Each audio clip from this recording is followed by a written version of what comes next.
like how the students focus on their business. Yeah.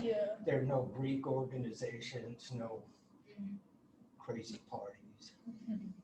I'm not really that type of person, so that's pretty much one of the other reasons why I picked Maryland. Yeah, I never joined a fraternity. There's too much money also because my cousins were both a part like a frat and a sorority, and I'm like that, and they spent like a lot of money, and I was like, Yeah. It's just like a waste of money, pretty much. I feel like. Yeah. So you guys online? I got a couple of my friends here in class. Let's get started. It's time. Couple of things. One is that this time next week is quiz, the 21st. And it's going to be pretty much like the last quiz, with one exception is that I'm going to add yet another requirement, and that is to access some library resources. And I wouldn't put that on you without some instruction. And so we're going to talk about that on Wednesday. And it'll be part of the Zoom lecture that you'll be able to find in the media gallery. And so anyway, so yeah, I'll show you how to do it. Won't be that hard, and it'll be valuable, I think. So, pyramids. Pyramid scheme. Not a pyramid scheme. So here's some of the more iconic, probably the most iconic architecture of Egypt, and that is the pyramids at Giza. We had some pyramids before that time. If I can go backwards here. Yeah, the early pyramids were called stepped pyramids. And as you can see, it's 2630 BCE. And then when we get to the pyramids of Giza, it's not that much different. It's only been about like 100 years, and they created the pyramids that we know today as the Great Pyramids. It's kind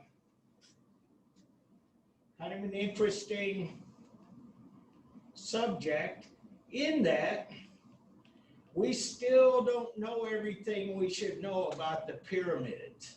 And so, like I always say, when there is a hole, a vacuum in the knowledge, people will fill it up with conspiracy. And so these pyramids are at the heart, they are the subject of a lot of conspiracy theories about aliens and so on. But what we know they are is that they are tombs. And here's a section of the Great Pyramid of Khufu at Giza. And this is what we know. We know we have these chambers, and number 5 is the King's Chamber, 4 the Grand Gallery, and so on. I want to point this out. Number 2, Thieves' Tunnels. There's a lot we know about Egypt, and there's a lot we don't know. And there's some factors that explain, or at least partially explain this. First of all, is the,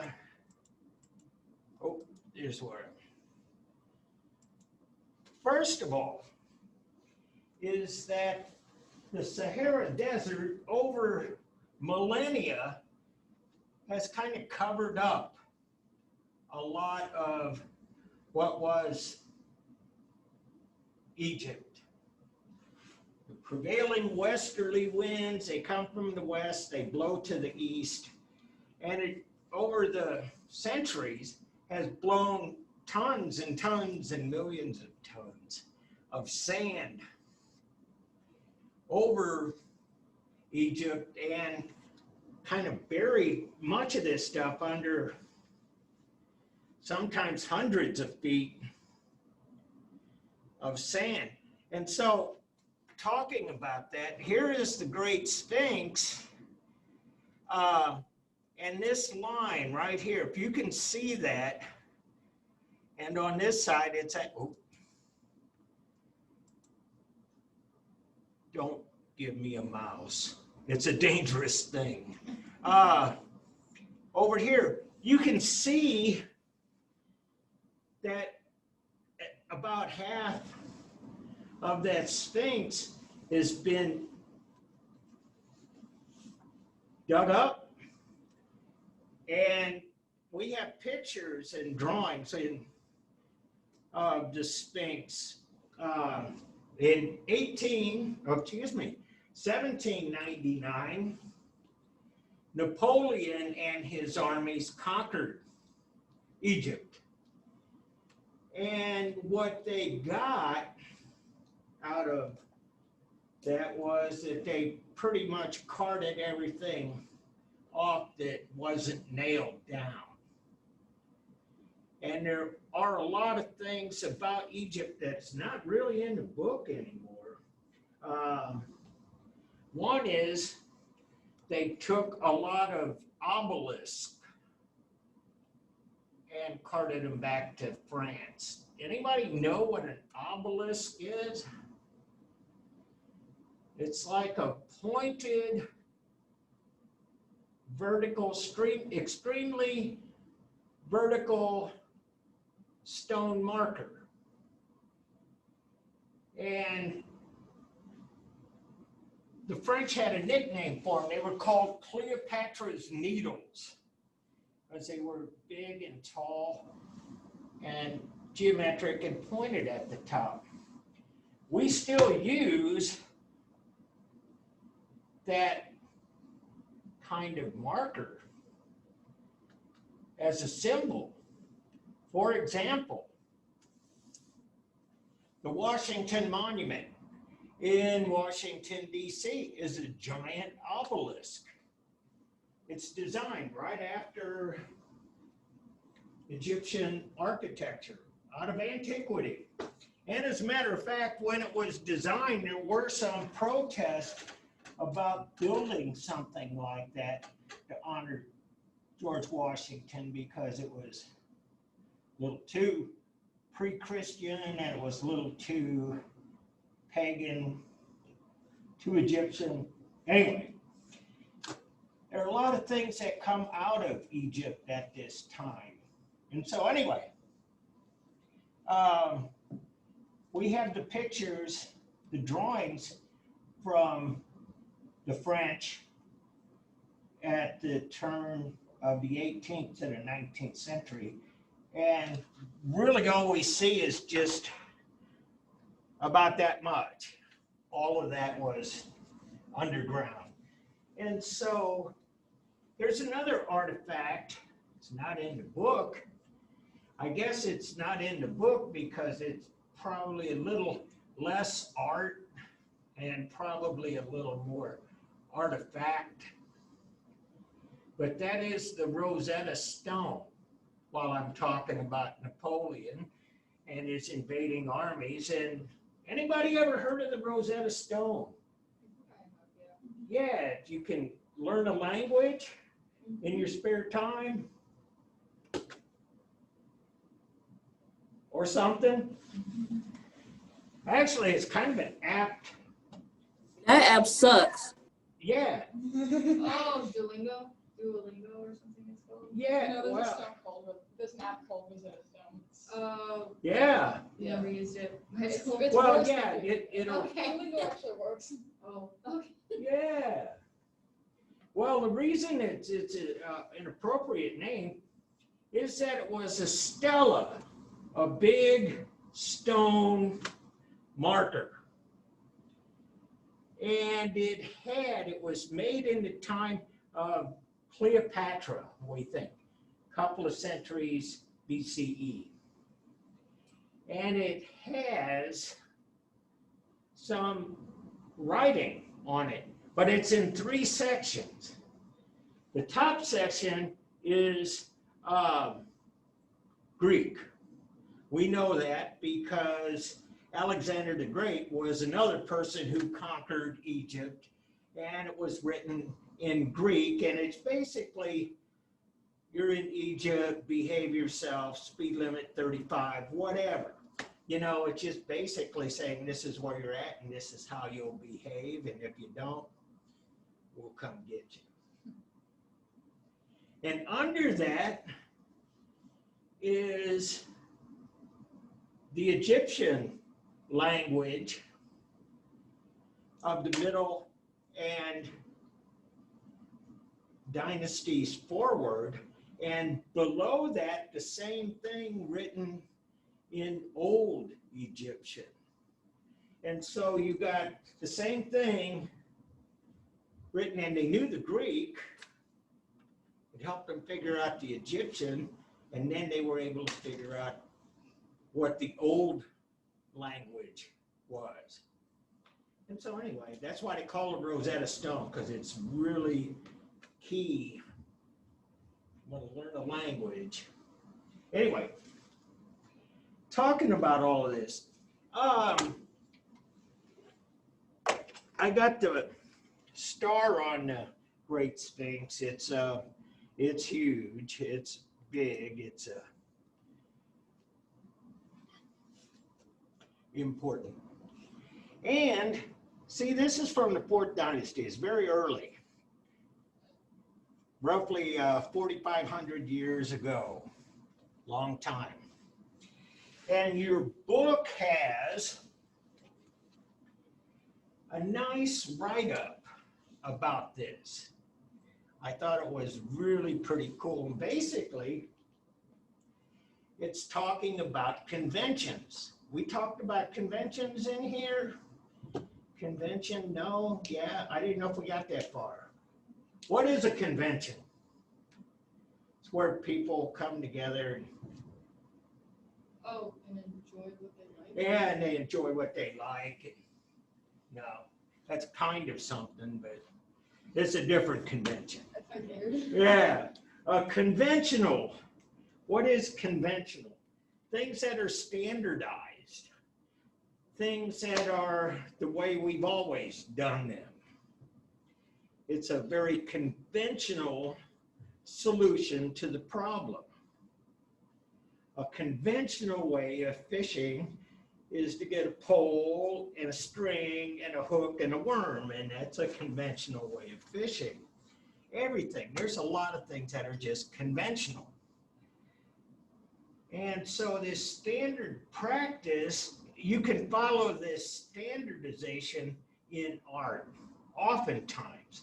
And a lot of things started in Old Egypt, the Old Kingdom, and it persisted for a long time. And this is Khafra, enthroned, Egyptian king, and this is the standard, this is the conventional way of depicting a pharaoh or a king, and it lasts for like 2,500 years. It is the way that kings are depicted. And I'll point out a few things. First, the headdress. We've talked about headdress being a kind of a way to determine someone's place in a culture, and this is a pharaoh's headdress. No mistake about it. And if you want to proof the Sphinx, is a king, a pharaoh with a lion's body. And he's got the conventional royal beard, which is kind of like in a tube shape sort of thing. It comes down, and it was probably a beard and braided or had some jewelry or something. But that is the royal facial hair. Other things about this, he is seated and he's very muscular. Why is that? Because he's powerful. And often, almost always, the face will always look young. The pharaohs never get old. They won't have a guy on here where his pec muscles are kind of getting saggy because he's like 60 something years old. Or his arms won't be skinny. He'll be solid. He'll be firm. And in this case, he's got one hand down, the other hand in a clenched fist, which could represent, still theory, but could represent being judicious and being powerful. Has the might of the right hand ready to strike, but controlled. Confident, solid. Solid as a rock. No, that was a bad pun. Just say it. And so there are the things on here, like you can hardly see this, but this is a stylized lion. It has lions on either side of him and so on. But this is the conventional way that pharaohs are depicted. I'm showing you this because I'll show you a couple that are outside the norm. Sculptors at work, south wall of the main hall of the funerary chapel. And you can see what they're doing. They're actually making something that's maybe going to look like this. One of the interesting points about Egyptian art and culture is that they drew and painted and sculpted many aspects of their life. And so we know a lot of things about how they did things based on their paintings. And so these are the sculptors making, and you can see it's a seated pharaoh. See the beard, see the chair, etc. Another standardized, conventional pharaoh and his wife. And basically the solid body, the strength, the confidence, the youth, the royal beard, the headdress. And one of the things that they do a lot when they have standing sculptures is that they have 1 foot forward. And it's thought that that represents a king that is a man of action, moving forward. All of these things, these symbols they're very deep, they're very incredible. And so this is from, well, painted limestone. This was one of the things I wanted to say, is that a lot of these statues we know about in their original form were painted. Most of them don't have paint left because of the 1,000 years of wear. But every once in a while, they'll find some statues that are painted. and with some hieroglyphics in the background and so on. I want to show you this. So this is in the Louvre in Paris. And it's been one of the more celebrated works of art from Egypt.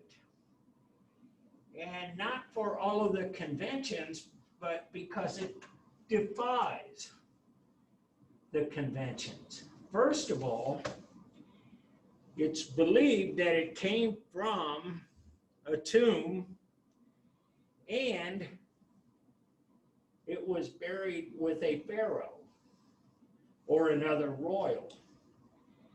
And so to think about Egyptian culture, they believed in an afterlife. That's something that still persists today. A belief in an afterlife, that goes back way before Christianity. That goes into Egyptian culture, and they believe that. And they also believed that when people died, they should have their possessions with them. Brooke, you're shaking your head. Yeah. And so bottom line is that if you were a pharaoh, you would have all kinds of stuff. You would have clothes, food, weapons, whatever. And you would have, if you didn't have your scribe, you would have a statue of a scribe.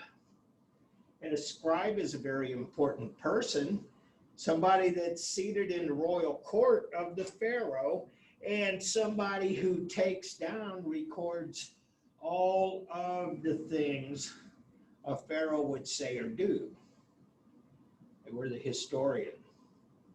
They were not fake media, just say it. And so, as such, this guy, this scribe, was not depicted with the strong pecs, the guns.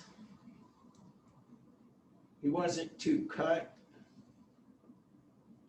He's actually kind of got a little pot belly, kind of a little saggy, and not, his muscles aren't that well defined. That is like, but the naturalism is amazing.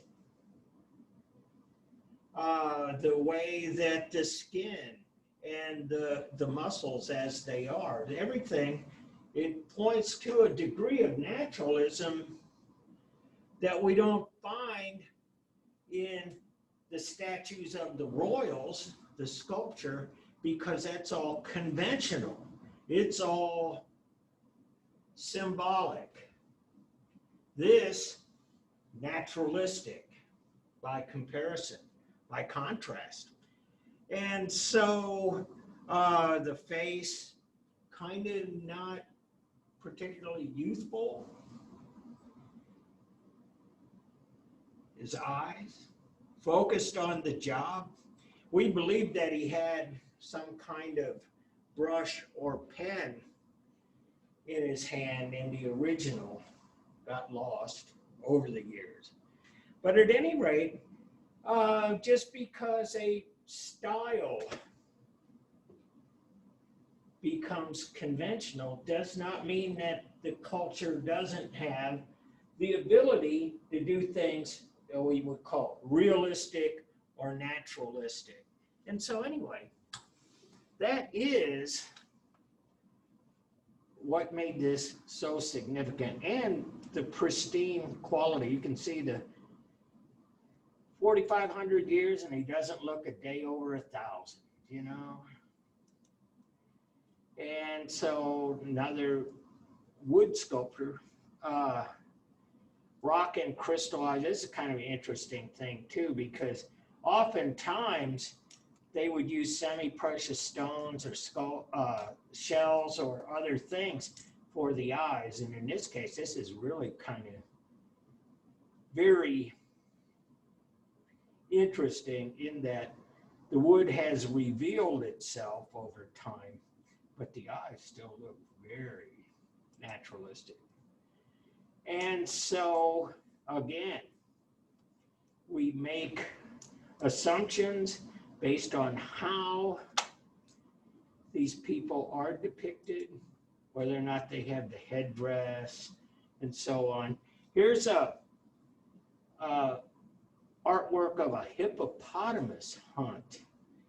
And so this is like really kind of interesting in that this lower section is the water. There's another one here, I'll show you. Same thing. Goats treading seed and cattle forging a canal, painted limestone.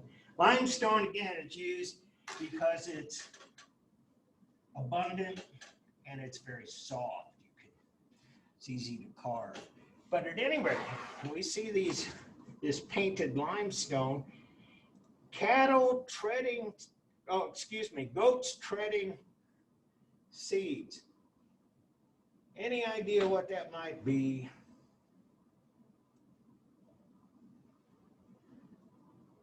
Like the Gaston flag, don't tread on me. No, something, I don't know. Would you like make goats walk and plant stuff where they walk? Yes, that's exactly right.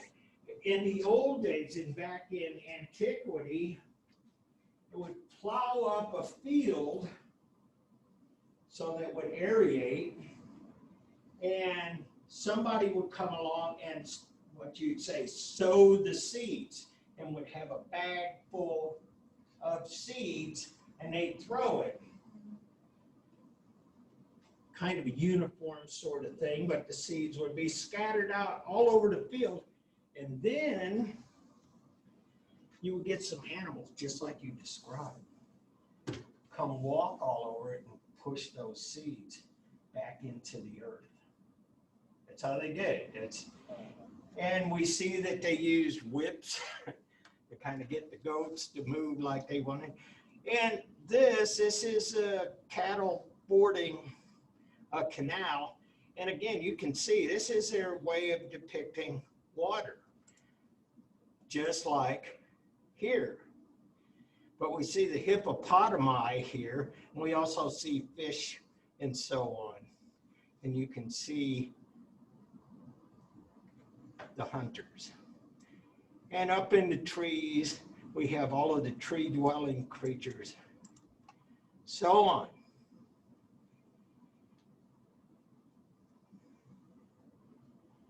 This is out of the ordinary. This is at the Nelson in Kansas City. And what we're starting to see here, 1860 BCE, the depiction is starting to get to be more natural. And so you don't have this royal ceremonial beard. We still have the crown. We still have, in this case, looks like a serpent, probably this asp, a snake on the top. But my guy here is not idealized. Got big ears, no beard. And so anyway, the ones that are not conventional really stand out. As I was saying earlier, the desert reclaims a lot of the treasures over time. And so as this stuff gets excavated and it's found, even still today, they have to put up barriers so that thieves will not come in and steal. And so that is another thing that, and I could probably go with this one, but I'm going to go back to the Sphinx. For this reason, this is the other thing, the other big reason we don't have a lot of the artifacts from antiquity, and that is that this stuff gets destroyed. And we believe that's what happened to the base of the Sphinx. And so invading armies, and I already told you of a couple of invasions of Egypt. They were invaded many times by a lot of different people over the centuries. But destroying a culture's artwork may sound kind of silly, maybe kind of pointless, but it's a practice that still persists today. Brooke, you're shaking your head. You follow the news? Not really, but I like know what's going on. The important Yeah. stuff. Well, you know, the headlines. I mean, in Afghanistan, Taliban took over in 1980s, 1990s. They fought the Russians. Russians left. Now they're still there. Extremist, harbored Al-Qaeda, etc. In Afghanistan, there were these beautiful rock carvings of the Buddha. Were carved out of the side of a mountain, kind of like Mount Rushmore or something, you know. Taliban took their artillery and just blew them. Boom. They're gone. World Heritage people were just upset, as they should be. But the Taliban, they were like, hey, you know, it's Buddhist. We don't want that around here. Likewise, ISIS in Iraq. They destroyed many heritage sites and actually videotaped a lot of this. You see them taking the hammer to some of these Mesopotamian artworks and so on. And it's not just an Islamic thing.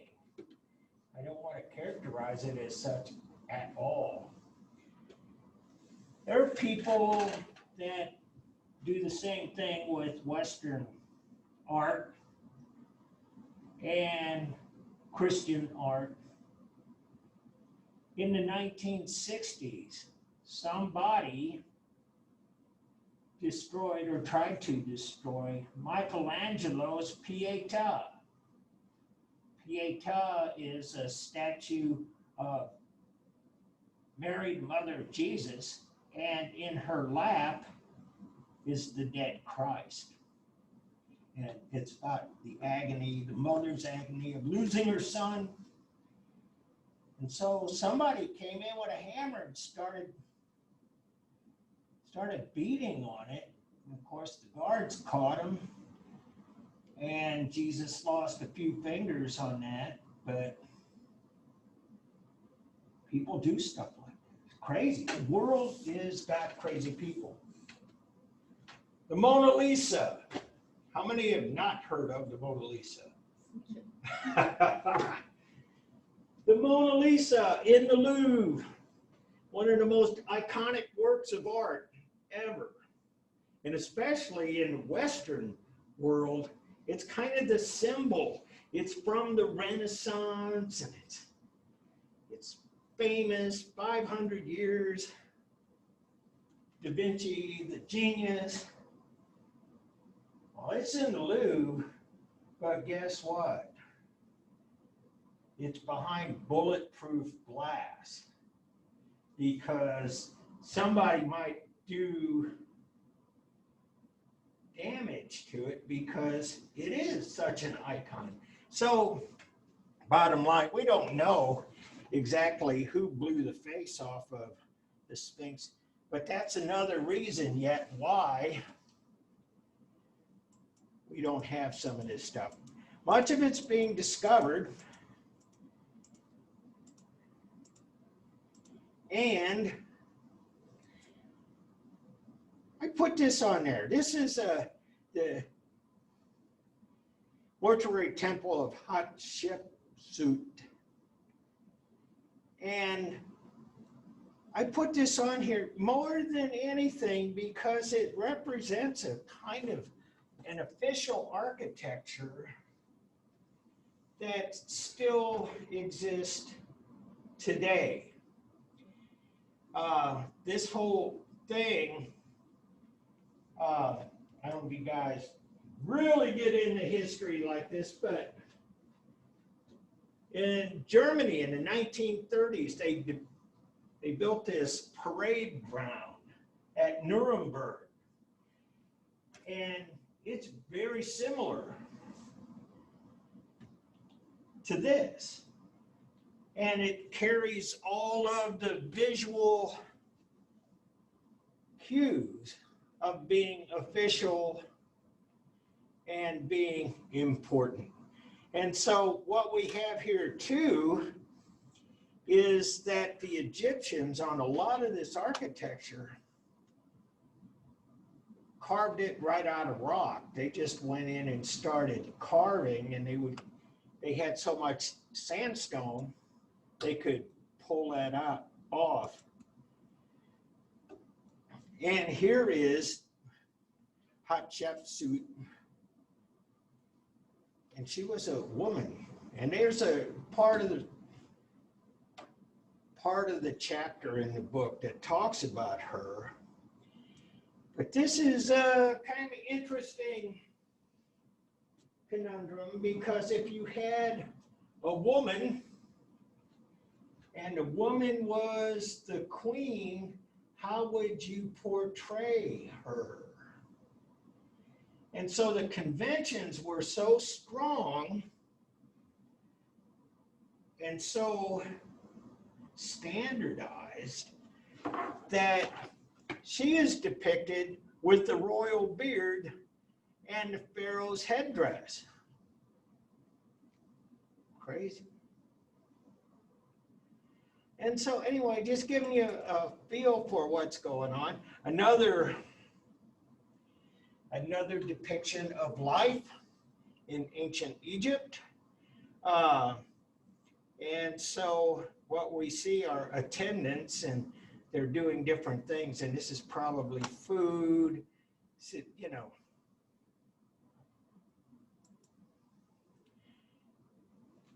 Another sandstone outcropping carved out of the side of a mountain, the Temple of Ramses. And you can see the royals up here. And this is something that we saw in Mesopotamia. The hierarchy of scale. And so these people are not like really like tiny little people. They're just not as important. And so the pharaoh gets to be 60 feet high. The others, these are kind of important people, and these are even less. And here's the interior. And these are all carved out of sandstone. And you can see it's 32 feet high. This is kind of a pretty impressive place.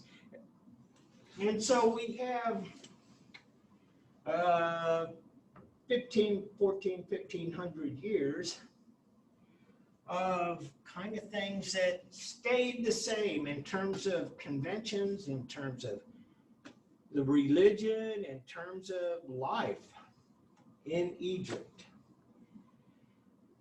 And then we get this, the Temple of Amun-Ra at Karnak. And this is a drawing, and this is what we think it looks like, or looked like. It's right on side the Nile, and this is what it looks like today, because the rest of the city kind of grew up around it. And those two boats are probably tourist pleasure cruise kind of tourist. Bottom line, Pharaoh Imhotep had a son. His name was Akhenaten.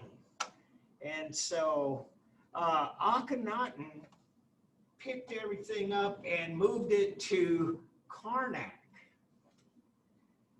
He moved the capital of Egypt to Karnak, went south. Rebuilt the whole city. That's why this whole thing here of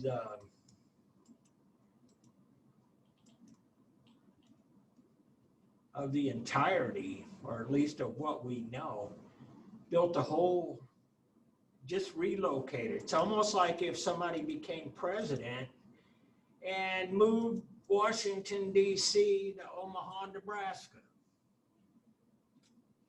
You know, people just don't do that. So Akhenaten did. And so I want to point out a couple of things here. A model of the hypostyle hall, Temple of Amun-Ra, Karnak, 1290 BCE. Hypostyle. Who knows what hypostyle means?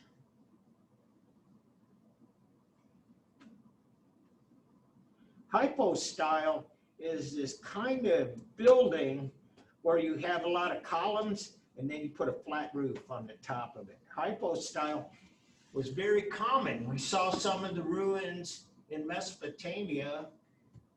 We see them now in Egypt. We'll see them in Greece and so on. That's hypostyle, is having columns supporting a roof. But there's another aspect of this. See, first of all, this is a scale. This is a person. And these are like 65 feet high. And the Egyptians actually, instead of using lighter materials, oftentimes use stone for their roofs. And so your book talks about this. I think it's really interesting. It's a good point to make. This extra part of the building could be an attic or something, but no, it's open. There's no floor here. This is just something that was raised and put up on top of the roof.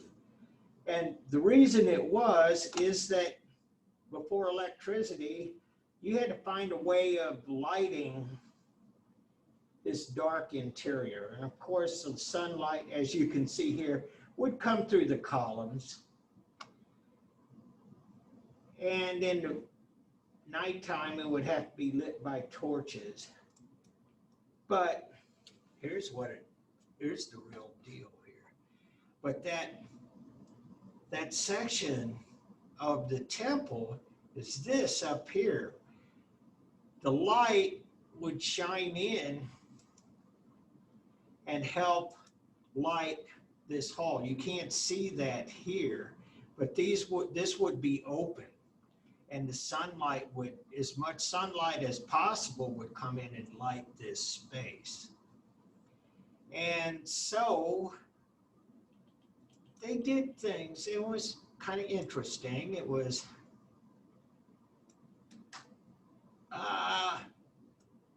musicians and dancers. Everything, they, like I say, they painted life. Fowling scene. What is fowling?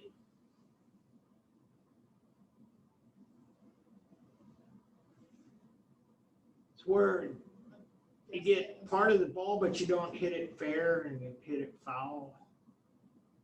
Not baseball. Fowling. It has to do with birds, fowl, and it has to do with, we know they did this. They had all kinds of birds and they would keep them, raise them, and in some cases a fowler would do things like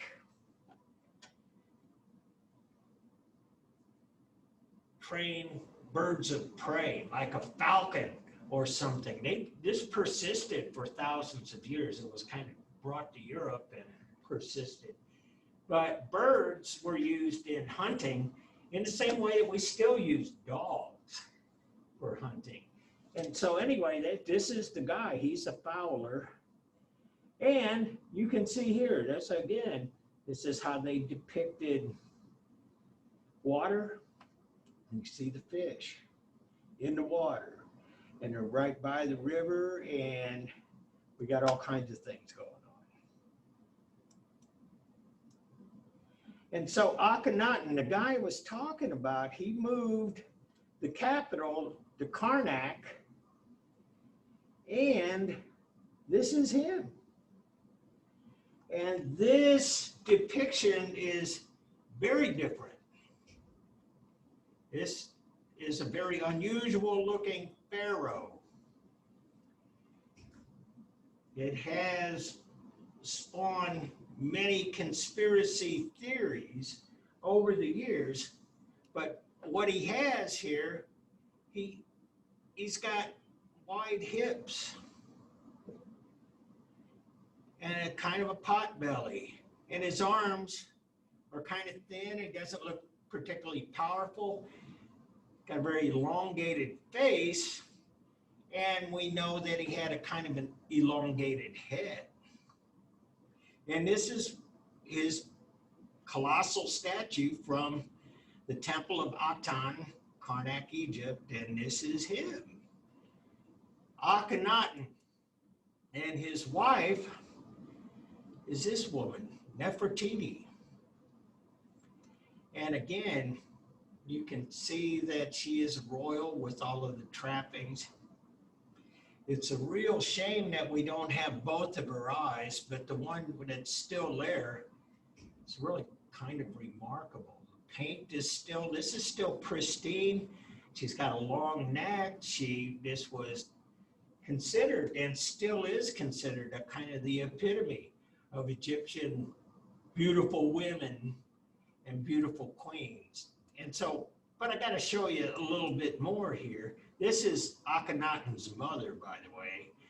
Big headdress, lots of ornamentation.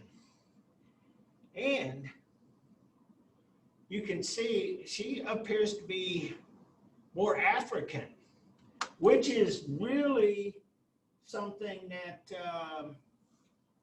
people have discussed through time, and many people do not realize that Egypt is in Africa. And so to have African people with African features should not be surprising. But here, I got a star on this one. Akhenaten and Nefertiti with 3 daughters. And so there's Akhenaten, there's Nefertiti, and we saw her headdress there. And this guy still had the skinny arms, the wide hips, the pot belly. And look at the children. There's 1, there's 2, there's 3. And they have elongated heads. They have heads that are unusual. Again, ancient theorists believe that Akhenaten was a product of an intermarriage between humans and extraterrestrials. Just saying. Not true, but bottom line is that we don't know. And when we talk about library resources, I think I can pull up, there are a couple of, they're still looking at this. And they're doing medical analysis, they're doing genetic analysis as much as possible. They're trying to figure out why it is that Akhenaten appeared this way and the children appeared this way too.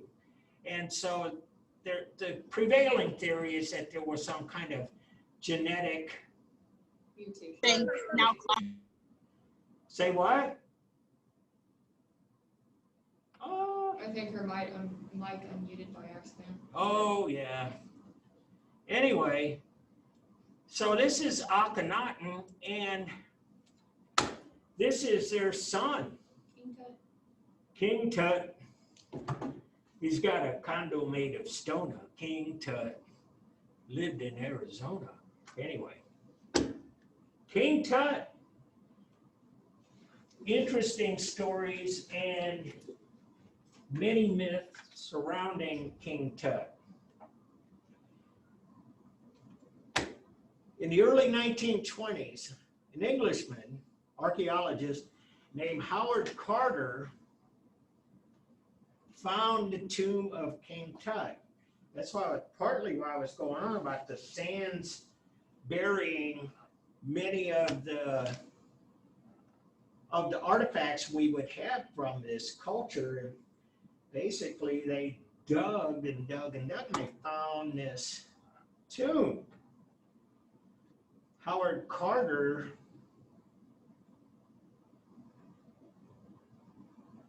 revealed what ancient Egypt was like to the rest of the world, because mostly we didn't have a very clear picture. We didn't understand much, but King Tut's tomb was explained much.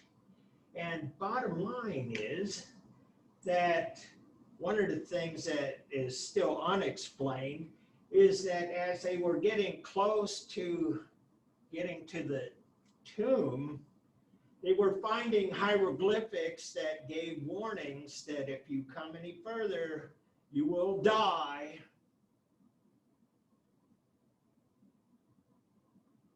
And he did. He didn't live long after finding this. And we think now that what happened to him was that in the tomb, because as I said earlier, the tomb would be full of things that Tut would need in the afterlife, and there was a lot of wheat stored in there. Wheat can grow toxic mold, and the toxic mold was probably what did in Howard Carter. Yeah. But, you know, there were so many things. It's like this discovery. It would just like open up Egypt to the rest of the world. And I was talking about this in the earlier section, and in between classes, I went and looked online. I was talking about how this Egyptian treasure influenced Art Deco. And in fact, all of these things that were coming out of Egypt as a result of King Tut inspired a lot of architecture and artwork and jewelry and furniture design, all kinds of stuff. And if you look that up, you'll see it. And one of the interesting things I saw was the elevator doors to the Chrysler building has an Egyptian motif right there. The top stories of the Chrysler building look pretty much like those papyrus plants that you find in Egyptian art, so on and so on.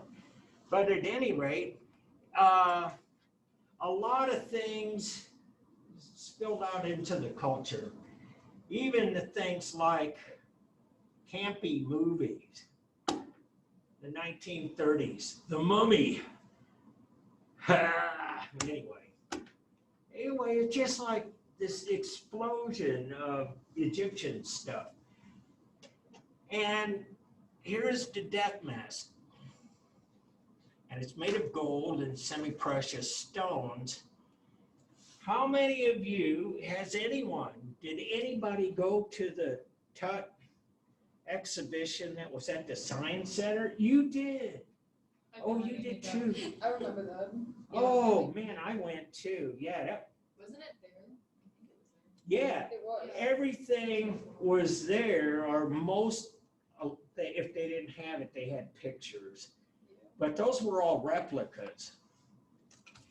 after having traveled the world a few times, and the last time it was in the US was in the 1970s, they just manufactured Multiples. replicas, multiples exactly. And that's what you'll see. But they were impressive. Yep, my phone got a workout that day. Anyway, yeah, and so this has all of the stuff here.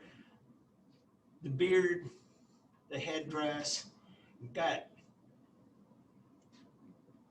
the snake, and is some kind of hybrid of a bird and a snake. At any rate, this was amazing, and this was there too, Yeah, or a replica of it. I remember that one with the mask for some reason. I did too, yeah. I don't know why, but like I did remember that one with the mask. Yeah, so did I.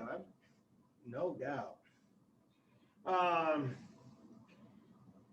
This is kind of an interesting phenomenon, considering the fact that Tut died when he was a teenager. And so his reign was not very long.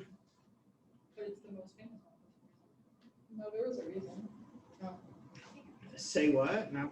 There's a reason for he's so famous. It's because King Tut was such a, well, I don't want to say like useless, but pretty much no one cared about him, so his tomb was like so secluded and hidden that no one robbed his tomb. And that's why everything was still there when they found it, which is why he became so famous. Yes, Because his that's tomb was completely untouched. absolutely, positively correct. Yeah, that's part of the reason when they found evidence that there was a tomb, there was nothing in the historical record about Tut. Yeah. And we saw the stuff from Akhenaten, but it pictured him and Nefertiti with daughters. And so, yeah, this is why it wasn't robbed, that is for sure, because nobody would know. And he was a minor pharaoh, as you said quite correctly. And it makes one wonder what the burial chambers of someone like Ramses or somebody, one of the great pharaohs, must have been like. We'll probably never know. Which, something we talked about this afternoon. I wanted to mention it to you guys. They're finding this stuff all the time there. The archaeology is like high tech these days. And so I saw this program where the satellite photography was analyzed, and they found, like out in the desert, out west of Giza, out there, that there were a bunch of spots that looked unusual, and they were all over the place. And so they thought, well, these are people they were grave robbers. They were just digging around trying to find stuff.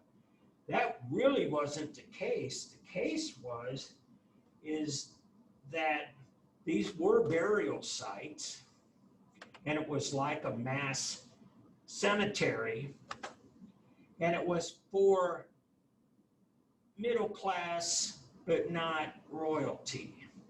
And so each one of them had a mummified body and some middle class artifacts. Yes. Most of those were also the workers that built the pyramids, weren't they? Well, yeah, that's another thing too. Yeah, absolutely. And our ideas on the workers that build the pyramids have been changing a lot now too. And the fact that they would have a proper burial. And they're finding right there on the sites that they probably had a pretty good existence. They were probably much more like union contractors than they were slaves, because we find that they probably had food rations, they brought their families with them, they had a hospital, they even had, they found out, beer rations. They had figured out how to make beer back in ancient Egypt. And yeah, and so yeah, and they would have a proper burial, and you're absolutely right about that. And so another Sphinx, which is really the head of a man on a lion, and I just want to remind you that that was something that we see coming out of Mesopotamia as well. We saw the Lion Gate in what is modern day Iran, Ishtar Gate, stuff like that. And so here, Karnak, Egypt, 26th dynasty, 660 BCE. This is much newer, but many of the same conventions still apply. 1 foot in front of the other, the muscular, the young face. This case, no headdress, no ornamental beard. But for artwork to stay this similar for this long, 1,000 is really kind of remarkable. It shows that there was this kind of unified culture. And so even going up to just before the time of Christ, we still see they're still building these great temples. And anyway, so